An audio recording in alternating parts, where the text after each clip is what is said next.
Hello, Hey everyone. guys. Hey, and welcome back to Pacecast, the live podcast every Tuesday night on YouTube, all about RC drifting. It's just to introduce ourselves. I'm Tijs. I'm from Enjoy RC. And then through the magic of the internet, we have James on the other side of the screen That'd be me. from RC Boss, and of course Pace, this channel you're looking at. So welcome to our live stream. As always, feel free to join in on the live chat. If you have any comments, questions, and so on. And of course, also this week, if you've been watching for a couple weeks in a row, you know that we're going to talk about some product news.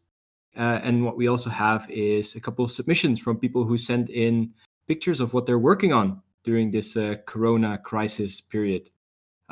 Last week, we already showed a few things. And now this week, we actually have some progress on some of the projects, which is awesome to see. So we'll get to that a bit later. Um, yeah, James, how are you doing? Yeah, I'm good, man. I've just got to apologise to everyone. I hadn't made you full screen, so at the start of this video, you were tiny. I saw, yeah. But that's all fixed that's now. that's what happens with live streams. Yeah, and sorry for being a bit late. That's my fault. I had a few last-minute submissions that kind of threw me off. But so I guess we crack in with the first bit of news, which is there's a new GALM version coming. Or if I rephrase that, the next batch of GALMs is going to have a slight tweak, which is that it's getting a curved rack, which is kind of interesting. Because one of the things that people have complained about a lot with the regular GALM is that the standard rack is not as good as the curve rack. For obvious reasons, it came out long before the curve rack was conceived. But actually, now the next batch is going to come with a resin rack. It's not aluminium, obviously, because that would put the cost too high. But actually, there is another tweak which is pretty interesting to me, which is a change in the rear arms and knuckles. I think all I know is they're different length arms, so I don't actually know whether they're longer or shorter. But from the looks of it, they look shorter arms. So I think there's a new mold. So there's definitely a new knuckle, which gives you an extra position on the upper camber link. And I think it changes the geometry a bit more than that as well. I think the roll center looks a little bit different too, but I haven't had them in my hand to tell or to compare. But I think, they've basically, I think Overdose have seen that there's a couple of very easy tweaks they could make to improve the chassis. So rather than wait until they bring out another chassis, they're just going to make adjustments on this one. Rather than show you a GALM version 2 or something, it's just going to be anyone who buys it in the future will be able to have these in the box, and anyone who wants these parts, they'll be available as spare parts, I'm sure. The same as everything else from Overdose. On first glance, it kind of looks like the suspension mounts are a bit wider. That's for my me. thoughts That's as also well. the first time I see the picture, so Yeah, I'm just going off what I'm seeing. But Yedo actually mentioned this on his blog. That's where I've stolen these photos from. But I did talk to him about it, and he said that the changes are just a new rack and new arms and hubs. But I think maybe he also means suspension mounts. I think he forgot to mention that part because they do look slightly different. Or maybe it's just the camera angle. Could be. But it does seem to me that the trend in Japan lately has been to run shorter arms and wider suspension mounts. And when you have the version 2 rear arms, that's what a lot of people end up doing is widening the version 2 adjustable mounts and then using the arms to be a bit shorter and possibly even spacing out the knuckle. That's a big trend as well at the moment in Japan, is to use the Overdose 2-piece rear knuckles and to run them short on short arms, so you can have a very short camber link and then extend the actual hub part out that meets the wheel using spacers. So instead of being 2 or 3 mil, it's more like 10 or 12, which lets you have a lot more camber change, which gives you a bit more dynamic grip. But yeah, I think a lot of people are still asking when the next Overdose chassis come out, and I've seen a couple of comments actually in the last week alone about people waiting, they're saving for the next Overdose chassis instead of getting a GALM. But I think I've already said before in this podcast there won't be a new chassis from Overdose in the next year, or at least by the end of this year. I've confirmed that with them quite a few times because I know people are wondering what's going to happen, but they're very happy with the performance of GALM. And when I spoke to them in January, they hadn't started designing the new chassis, and from starting to design to having a new chassis is at least a year. It doesn't mean they haven't got ideas or thoughts, but there's no, physical session of sitting down and getting it to paper or anything like that had happened at that point. So I think it's going to be a little while till we see another chassis from Overdose. So I think it's really good that they're doing essentially a refresh to make the standard chassis even better than it is. And I don't see anyone being unhappy with these options. Do you expect that any of these plastic parts will be available separately? So yes. Basically anyone who has a GALM could upgrade to I'd be surprised if version? that wasn't the case. They will have them available because it will just be the mold for the steering rack and then the mold for the rear arms and suspension mounts. That's 1 second. There we go. I had a problem with my audio then, but it seems all right. My headset just decided to tell me that it couldn't connect to Bluetooth, even though I'm not using Bluetooth for anything. Yes, so the molds I'm pretty sure will be available. I can't guarantee that because I haven't had it confirmed, but all of the standard parts for GALM are available as option parts or replacement parts. So I don't see any reason they wouldn't make these available, because if you were to have a crash and break a plastic arm or a hub or anything like that, you're going to need to replace it. And there's no way they're going to want you to put the old ones on when they've got the new ones available. So yeah, I'd be very surprised if that wasn't the case. Yeah, so for me that would be great because I'm still running the full plastic rear suspension on mine. So yeah, I could do a quick and probably quite cheap upgrade to the new version and see what it does. Yeah, for sure. I'm sure that it would be a very cheap upgrade, to be honest. Yeah. But yeah, so anyway, that's, like I say, it's not a major refresh or anything like that, but I think it's a welcome update. I think for me, I like the fact that they're not making it out to be a huge update. It's just, we can improve it. Why wouldn't we? You know? Yeah, not a new version like we see with some other brands. Yeah, or an RS version or something like that. Exactly. But yeah, so anyway, I guess we move on to the next one. Next item of news we got, which is the bodies. Tetsujin GTR, or the Liberty Walk Tetsujin GTR, as it should be mentioned. I've put these concepts up first because I don't think I'd seen these before earlier this year. I'd seen these images maybe a month ago, something like that. I think maybe it was around for the Tokyo Auto Salon. I might be wrong. But what do you think to the look at just of that rendering? What do you think, Tijs? Do you like it? I do, actually. I'm not a fan of the R35. No? I actually at Tokyo Auto Salon, they also had an R34 with the same style kit, which I personally would prefer. I think that looks amazing. But I really like the wild sort of Super GT influenced body kit. I think it looks great, especially from the back, actually. The front to me is just an R35, but especially in the rear, you can see how incredibly wide the rear arches are, the wide body. And also when you have the Liberty Walk style rear spoiler on it, I think it looks really good. Yeah. I have to apologize as well for the size of these images. This is full size and as big as I could get from them. But see, the reason I ask is I think that kind of looks cool, but there's something about the actual Tetsujin body that doesn't quite do it for me. Like, I think it's a cool design. I think it's cool that they're making it, but there's something that just doesn't quite click in the same way. And I couldn't tell you what it is. I don't know if it's maybe just the demo body doesn't show a line that is needed for it to look cool in my eyes. Or some, I don't know. I can't quite put my eyes on it, but I was expecting to think this looked cooler than it did.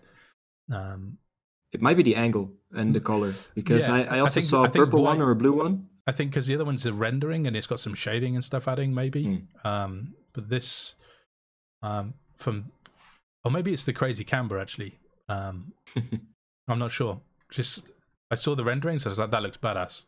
And then I saw this, and it sort of fell off for me. Yeah, I think it's the roofline actually, because that's the thing that stood out to me in this particular picture. That the rear pillars on the roofline, they're a bit too low. Yeah. So the roof is sort of sinking a little bit. Yeah.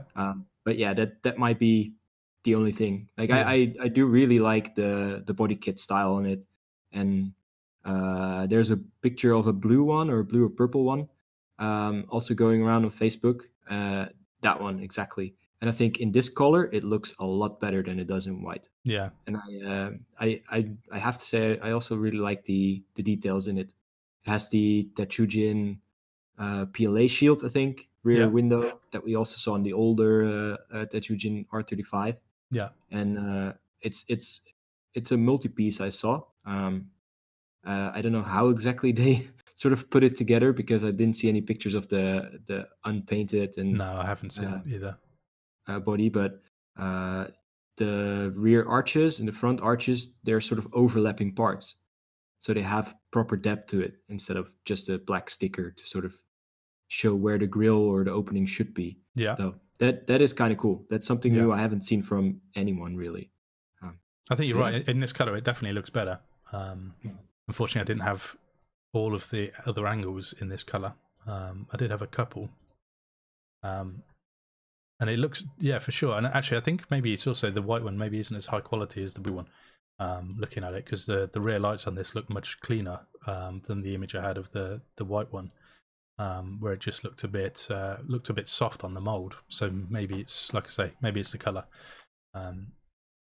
Yeah, what do we think, chat? Do we like the Tetsujin GTR? The previous one was pretty popular actually. Yeah. When it first came out, we saw quite a lot of guys on track with the I think it's also Liberty Walk, no? Or Pandem or Ben Sopra or whatever I forget, to be perfectly honest. the style was called back then, but from the same company anyway, with the white body. So yeah, I think this it's definitely something new, right? So to me, this a welcome addition. Yeah, I think that's I think it's cool. You think you're going to pick one up, or no? See how they go. That's fair enough. It's a Nissan. I only do just have Toyotas. Yeah, it's an easy excuse, that is, Taj. Otherwise, I would be collecting forever. I would have every single body shell. I have to put limits somewhere. Yeah, I get that one, man. I guess we're a bit short on news, obviously, with the whole coronavirus thing. But I guess the final bit of news that's just popped up today, thanks to Stefan,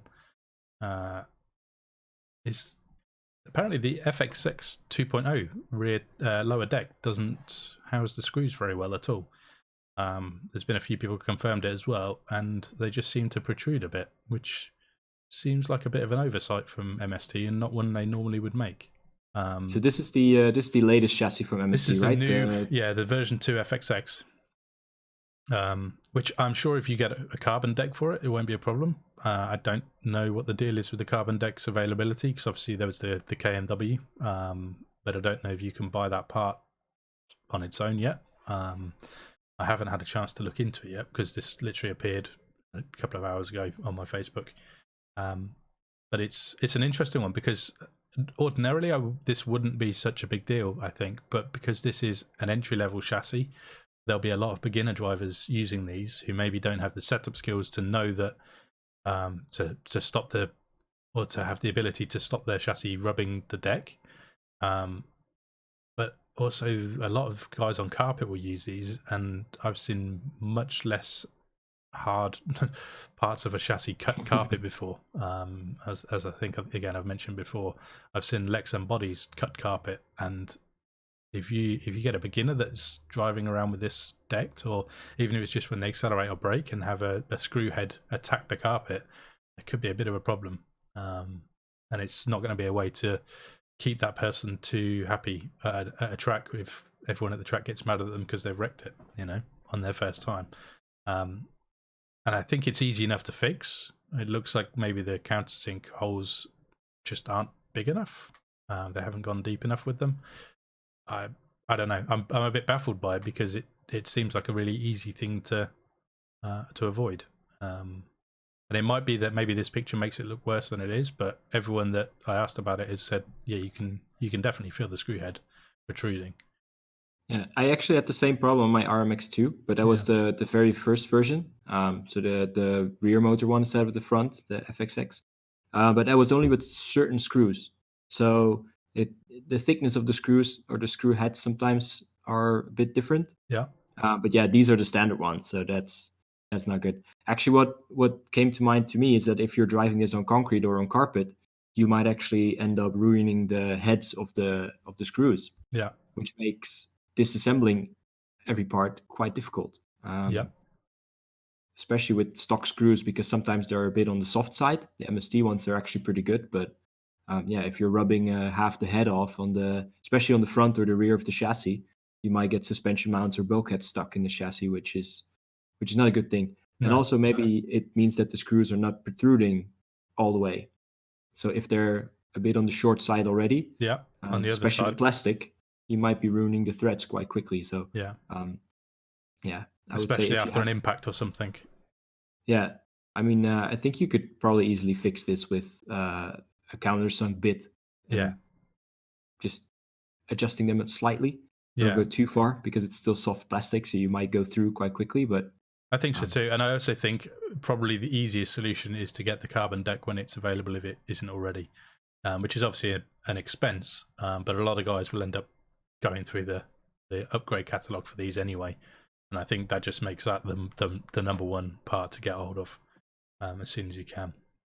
I did realize I just skipped over a part with the or something with the GTR from Tetsujin. It's available to pre-order from tomorrow on their website, and it is shipping at the end of April.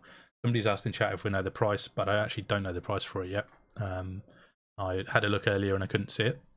But, no, me neither. I also couldn't find it. Same with the specs on the dimensions. Yeah. So what the width is and stuff, it's not clear. Yeah. I'd imagine but it's I think a very wide one. But looks like it. it's difficult to know sometimes, I think, with bodies, Yeah. especially when they're so kitted. I think pretty much all of the Tetsujin bodies so far have been 200 millimeters. So I assume that this one will be in the same range. But let's see. I'm sure some more information will come when we get close to the release date. Yeah. And also in terms of the price, I think it will really depend on the amount of parts it will be. As I mentioned, it's a multi-piece, but is it going to be so many pieces or so many large pieces that it's going to be 2 or 3 different pulls on the vacuum? Yeah. The vacuum forming, then it might obviously be a bit more expensive. I think hopefully tomorrow we'll have all that information because it should be on the web shop for you to do your pre-order. Exactly. And like I say, they're planning to ship them at the end of April, which I can't see being a problem with the whole coronavirus thing. Japan's still functioning relatively normally, and I think they're being produced locally, so I don't think that'd be too much of a problem for them. Yeah. But anyway, yeah. So apart from the FXX deck, I think that's kind of us wrapped up with the news for this week, which is a little bit shorter than normal, but hey, it's what we've been able to find this week. And it's to be expected, of course. I mean, things are slowing down. There's no events and stuff, so there's more important things for people to worry about. Exactly. But one thing that you've been taking care of, Tijs. Yes, I've also been working on a project. As you can see, I'm really not far. My masking tape still hasn't come in, but it has been shipped today. So hopefully next week I have a bit more progress. But this is basically the team body I've been building for my teammate Edo. And yeah, as you can see from the different colors of vinyl, I've been making the masks and stuff and sort of figuring out delivery. It's always a bit difficult when you have one design that has to go on multiple different body shells, because it might be designed to go to a C pillar or something specific, which on a different body is in a different place. Yeah. So all of these separate pieces, I'm sort of like aligning them and moving them back and forth and up and down to get the position right. But the interesting thing about it is that I'll be using the vinyl cuts partially as a mask as well. Especially on the easier and the flatter surfaces of the body shell, you can just cut stickers like this on the vinyl cutter and use it as a mask, and it actually works really well.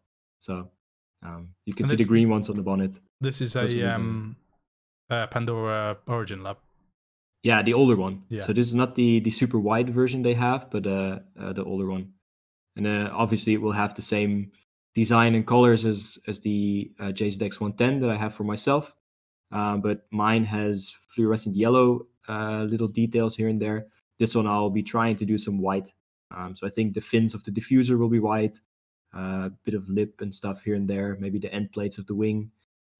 Yeah, I'm going to have a play with it, see what I can do with my airbrush with a bit more effects than usual, but we'll see. So as I can see you're using magnets to hold the rear bumper on. That's something I didn't learn about doing or didn't think about doing for a long time. But it's something you see anyone who's good at making bodies doing. It seems to make life a lot easier. It's super helpful. I have a huge stack of these next to my table always.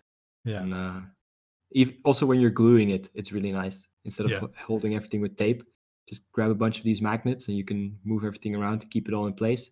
So you can do every single bumper and part at the same time, which is saving a lot of time. So what's how crazy is the final livery? Is it full on, or is it just a little bit more than this? I'm not sure. We'll see. Still going. The origin kit, they always have these extra little vents and stuff everywhere in the bumpers and the skirts. So maybe I'll do a bit of a fade here and there that I haven't tried before. But yeah, let's see. Cool, man. Basically, it's a project that I make up as I go. Yeah. If I see something that might be interesting, then I'll give it a try. So this one is essentially leading the way for the rest of the team bodies. It's usually how it goes. Yeah. Either Bauke builds one, then I'll build the next and do something extra, and then he piles on top of that, or the other way around. Usually the other way around.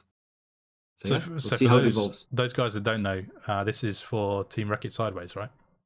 Yes, it is. Yes. And so how many team members have you got?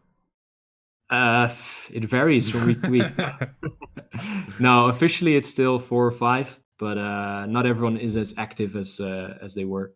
No, but is Bob still included? Let's say honorary member. Yeah, that's cool, man. Because Team Wreck-It Sideways, I think, was the first team I knew of in Europe. I think, especially outside of the UK. I met Bob very early on when I was RC drifting, and he brought his. What was the convertible? Was it Sora? No, that was yours. Yeah. He had an FC. Was it a convertible FC? I don't remember.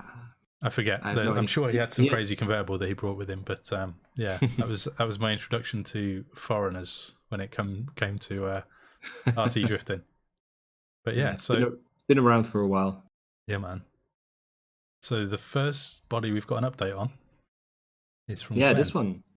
We actually got this in last week already from Glenn. He's one of the guys in Belgium with Drift Kings Ronse, and he makes these super cool hand painted liveries. So he's been doing this for a while, like different kinds of schemes and stuff. But this is the one he finished this week. And last week he also sent in some pictures, but they were a bit blurry. So now it's finished, and now it has some nice pictures. Here it is. So this again looks like a Pandora body to me. It is, yeah. Also the Oregon S15. But yeah, the cool thing is really on the side. It's the painted livery. I'm sure we have a picture of that at some point as well. It has all the basic details you usually see with the Origin body kits, with the highlights and the diffusers and all the extra lips and things here and there. But yeah, this is all hand painted, which to me is pretty cool. Yeah, that's crazy. I wish I had the skill to do something like that. Yeah, basically the way it works is that the outlines of it are masked off with a vinyl cut, and then everything inside is just hand painted, which is incredible. Yeah, it even looks like he's got some crazy good shading and stuff there as well. So yeah, that's pretty damn awesome. Yeah, it looks amazing, and he's been doing this for a bunch of different body shells with all kinds of crazy liveries. So yeah, good respect for this stuff. And then obviously the S15 dash inside. Yeah, but illuminated as well. Yeah, it's the Shogun Workshop dashboard, which is ridiculously detailed. It has a center console with also different options, so you can go for more drift style or more stock style. Yeah. Yeah, these are on the expensive side, but they're so nice. It to me is really worth it. Yeah, I mean to recreate that yourself would be a crazy amount of detail and time. Yeah. So to be able to buy a product like that is insane. Yeah. This something like this was never available before. So I hope he's going to do a couple different styles, but I'm not sure. I think it's a lot of work. So yeah, we'll see. Well, next up we've got an update from Vivian. Yes, he's also been busy.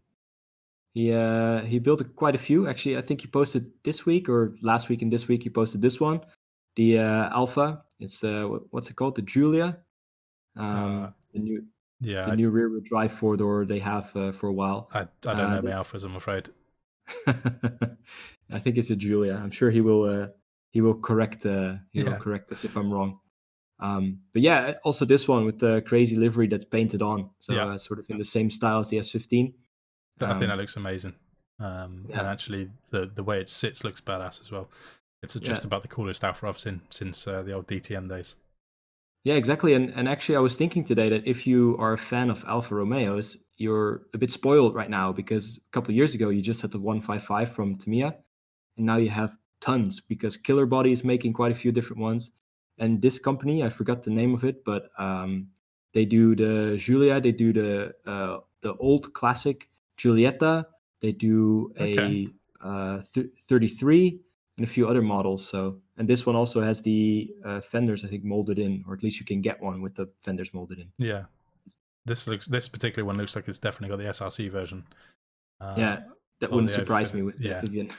But it looks amazing, man. That's that, like I say, that's just about the coolest Alpha I've seen, and the first one I've seen that looks super cool, drifty for me, which is always a good sign. And then we got another one from him, which is his Dory Lounge Supra. Yeah, he's been very busy. Yeah. Also painted on livery and stuff. So yeah, I love the colors on this. He's been doing good with the airbrush the last 2 weeks or so. Definitely. But I think the coolest thing to show is a reveal, I think. Yes. So I understand this is the first time we're getting to show this for everyone. It is, yeah. This is his brand new S15. Which again, also with the looks amazing. Yeah. Also again with the airbrushed on livery, with the fades and everything. And it's super cool. It's to me a copper mix S15 body. It is. I thought it might be because I just saw the front bumper. Yeah, that one always gives it away. But to me, and Vivian confirmed this, that he feels the same way. It's just the best S15 in terms of the proportions and how crisp the details are. I think the S15 is the one body that a lot of manufacturers just don't quite nail. I think the curves and particularly the proportions front to rear, it's very easy for them to just look a little bit off. And the copper mix one's always been the best. It's just too narrow. It is, yeah. So but that's solved with the SRC. Yeah, the SRC fender kit. Yeah, and it has a bunch of extra details as well. Most of it obviously with SRC details as well, like the struts on the lip, the intercooler, the rear window with the vents and stuff in there. Yeah. Obviously the fenders, but also the wing mirrors. They're one of the SRC items as well. So he's been busy. Yeah. And I really like this actually. Yeah. It's sort of the pink style, the Naoki style livery with the fades, with the pink and the purple, but with an SRC Vivian's own little twist on it. Yeah, I think it looks amazing again, man. And I don't know, the guy just seems to have an awful lot of ideas in his head. Takes me ages to come up with a single idea to paint any body, and he seems to be able to smash out, one a week. For me, it's the details. Like I always get stuck on it. Like painting something like this will take me a couple weeks, which to me is like a short time. But then all the rest, like putting the panel lines on, putting all the paint on little things like light buckets and door handles, mirrors. So yeah, I'm well impressed with how quick he's building all of these. Yeah, man, for sure. I think I'm gonna have a good nose through the pictures in detail when we're done, because it's got some good ideas on this for sure. Definitely. But yeah, so if we move on, we've got an update from, I was going to say Asif, but it's from Daniel. But it's Asif's new body, which I think, did we show it last week? Work in progress? We talked about it last week. Yeah. That's for sure. I don't know if we showed the picture, but last week it was just the shell. I think we showed the M2 last week that Daniel has for himself. Yeah. And this is basically the M3 brother of that body shell. Last week it was just a body, no paint, no nothing. And actually tonight we saw the finished version, or almost finished version. I was going to say, when we were getting ready for the stream, I had a couple of images lined up of this, and then we had updated images that had the new livery on. But yeah, there's the two bodies together, and I think they look pretty awesome. Yeah. Something I was talking about for our team body shells, where we do like different color highlights. Yeah. Daniel's been doing the same here. So his own has like yellow highlights. This one has orange. It's a very traditional touring car thing to do. Is wing mirrors, lips, sun strips, different colors. I have to say it really helps though, because if you're in a tandem on the track, you sometimes lose track of whose car it actually is. Yeah. So these little details, they always help. Yeah. And the I like the hot pink details on the fans as well. I think that looks pretty awesome.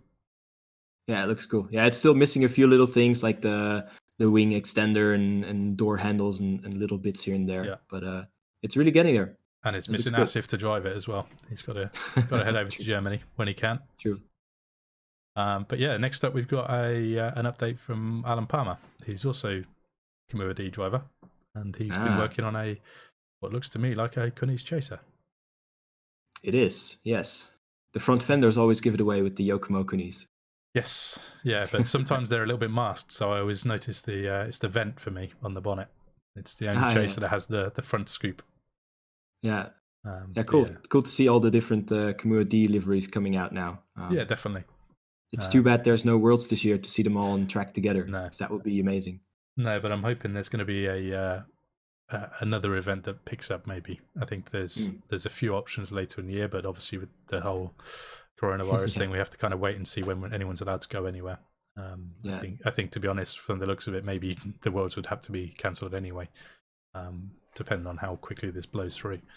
But yeah, for me, I've always loved the Cooneys. I've got a real soft spot for them. I think since my first one and realizing how well they drove, I think I always just every time I see one, I'm like, yes, another Cooneys. And incidentally, the Cooneys wing is still the best wing that Yokomo ever made. So this is an update from Craig Hamner, who he said he's run out of Lexan to work with, so he's now working with styrene. And I saw, as soon as I saw the little image of this on my phone as a thumbnail, I was like, I know exactly what he's building. This is the baller hauler. Yeah, it is. So his inspiration is as featured on Hoonigan's YouTube channel, I don't know, last year or the year before. I think anyone that sees that instantly wants to get himself a truck because it's badass. So I can fully see why he's working away at making something cool. Craig's also one of the guys in the UK that has the attention to detail to make a pretty awesome body. So I'd be interested to see how well he transfers over to styrene. Although something tells me he's probably got some experience there already. But yeah, and then next up we got Nick from Zero Max, and he's working on, as he's put it, a cheap project. Which looks to me to be a GT86 with an overfender kit, but I'm not entirely sure which one it is. It looks like it could be the I want to say Addiction, but I think I've got that wrong. I forget the name of whoever brought it out for the Tamiya body. For the Tamiya body, that's Addiction. Is it Addiction? Yeah. Yeah, but they also have these multi-piece ones for Killer Body as well. So okay. That those are the cheaper option, that's for sure. So. Maybe that's what it is. That would make more sense. I just couldn't quite picture it as well, because also I don't remember the Tamiya bodies having the sticker on the top. No, they don't. Yeah, so I thought that looks kind of cool. Looks like a bit of a puzzle, like we talked about with the D-Max S15 last week, and before that as well. It looks to me like there's mostly quite straightforward with the bumper and the over fenders and side skirts and stuff, and then there's the whole pile of little bits to find a home for. But that should look pretty awesome, and I'm sure Nick will have some sort of livery on it for sure. Stefan just told us in the chat that it looks like Addiction. I sort of have to agree, by the way, the rear diffuser fits, because I have the V1 version of this kit, and this looks like the V2, so it might just well be. But yeah, I don't know if Nick's in chat, but he'll let us know, I'm sure, if that's the case. And then next up, Rafael's given us 2 updates. One is a body he's just finished for his GALM, which this looks to be the Pandora in fact, is this the Pandora or is this Tetsujin? It's the Pandora, the white one, the new one. Yeah, but it looks pretty cool, with his own sort of custom Scorpion for the Overdose theme, which I think looks kind of badass. And then he's also been fitting new parts to his GALM that's underneath it, so he's fitted new arms. I think he said arms and knuckles actually, but it's a pretty nicely equipped GALM. But I would recommend highly getting hold of the aluminium suspension mount set when you can, because it does make it makes the front and rear suspension much smoother, which is obviously what you want.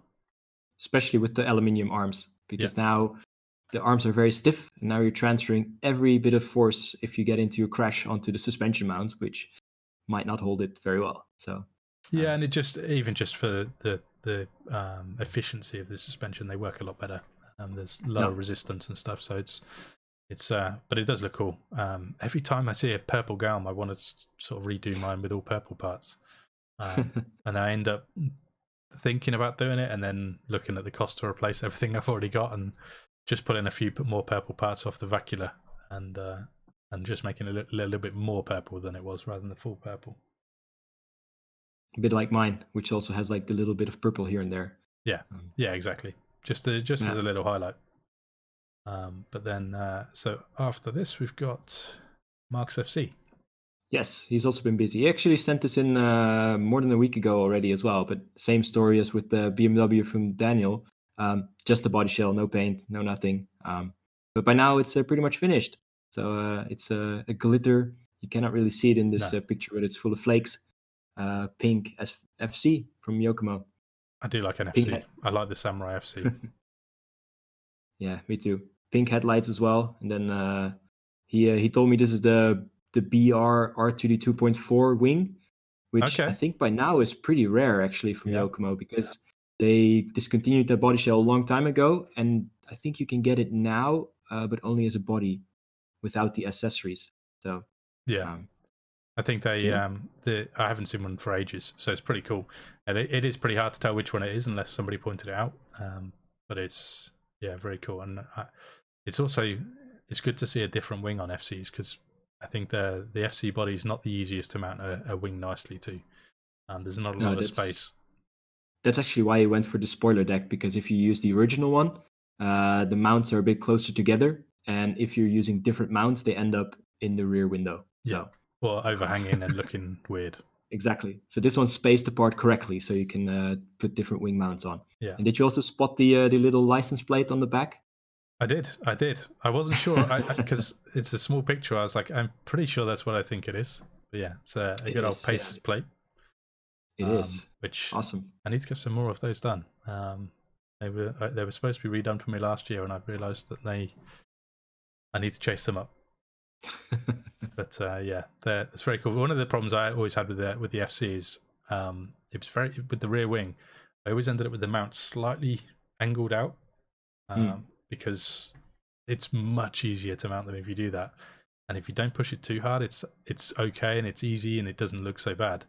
But if you just do that little bit too much, it suddenly looks like everything's broken and completely ruins it. But yeah, I think that's pretty cool, man. I've got an FC in the garage that's sort of my backup. Like, I'm probably not going to use it properly for a serious body, but I always like to have one. I've got the Samurai FC. You've had quite a few of them. Green one, purple one. I had three purple ones. I had a green one. I had a yellow one. I had, I think, one more, which I forget which color it went. But yeah, love them. Unfortunately, most of them I had when I was mostly starting out, so they got pretty beaten up pretty quickly. But I still got them all. I haven't binned any. Yeah, I still have the Speedway Pal one that I used to have as a team body, but I cannot drive with it. For me, it's too different for what I normally have. I have. It looks amazing.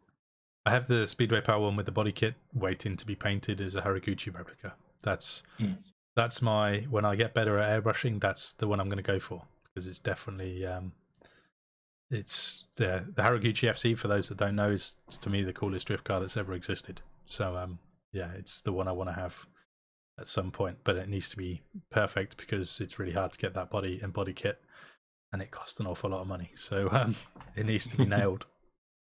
I need to absolutely be 100% happy with my airbrushing skills before I even start that one, I think. But yeah, that's very cool. I think that's pretty much everything we've got for this week. We did get a really good message from Stephen, I think, requesting that we do a more beginner-friendly episode at least. So that's something we're going to look at maybe for next week or afterwards. One thing I thought, if we're going to do that, I thought it might be good for some of the more experienced guys that watch every week. If you want to send in your sort of top tip that you'd give a beginner driver, or something you regularly mention to local drivers at your track when they're starting out, and it can make sure we don't forget some of the maybe the more basic stuff that we've forgotten about because we've been doing it a long time. It's been a while since I've had my own track and been helping people every single week. So yeah, it'd be good for a few little tips, and it's never a bad thing to have more input on subjects like this, because I think an episode like that could be really beneficial to some of the new guys starting out. What do you reckon, Tijs? Yeah, definitely. And also, if you're a new guy watching this and there might be some questions here and there, feel free to send those in as well, because we can come up with a bunch of tips. But if there's something you're dying to ask, then just ask it, because then it doesn't matter how simple. Yeah, sometimes it's like I say, it's easy for us to forget the really simple stuff that everybody needs to be told. I remember one of the problems we had at Sol was we'd forget to explain to people that different servos have different splines, because you know that. So why would you? It's just everybody knows that, because everybody around you every week is experienced. But yeah, so any little basic thing, if you got any questions or tips, just fire them over. As if saying he has the rarest FC, the Cooneys, which is pretty rare. It's pretty rare. I've still got half of one downstairs. I'm sure he also has the kit with it then. Oh, for sure. The Mikuni one used to have flat bumpers, but if you really spend a bit, then you also had the detailed bumpers. So, and if you don't, buddy, let me know, because I've got some of the bits downstairs. But yeah, well, I think that's unless you've got anything else I've forgotten, Tijs, I think that's pretty much wrapped up. Not really. I'm just going to go back to building the body shell. Yeah. So we'll get some updates next week then. Hopefully, yes. That's good. Hopefully, I'll have something in place for next week. I haven't actually, as explained to Tijs before, I've managed to injure my hand, so anything delicate like making a body is just on hold for now until it's better. But hopefully, I'll have some progress by next week. But we'll see. We'll see how it happens. But yeah. Well, thanks again for joining us, guys. Sorry, it's a bit of a short one. Hopefully we'll have a bit more news for next week, but we'll have to see how it goes down. But yeah, keep sending new projects. It's really good to see them. I love it. I really like it, especially when we're seeing the progress from week to week. So I'm looking forward to seeing what Craig does with that truck. It's quick progress too, making me a little bit jealous. Yes, yeah, for sure. But yeah, thanks again, guys, and we'll catch you next week. Bye bye.